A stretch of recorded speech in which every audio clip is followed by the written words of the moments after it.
देखिए, हमारे पास अभी भी मौका है, चलते हैं यहाँ से। नहीं भतीजे, मैं उस बंद गली में दाखिल होते ही मर चुका था। मेरे पास अब ज्यादा वक्त नहीं बचा।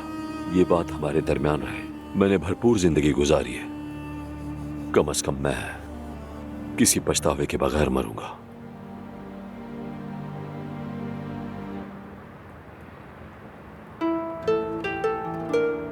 यहाँ क्या कर रहे हो लड़के? अपने बाप की याद आ रही है? मैं तुम्हें तुम्हारे बाप के पास ले चलूं।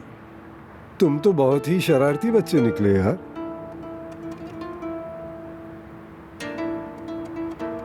या अल्लाह मेरे बेटे की हिफाजत फरमा, हमारी गलतियों की सजा उसे मत दे, उसकी हिफाजत फरमा। यह आपकी गलती नहीं है। आपने क्या किया?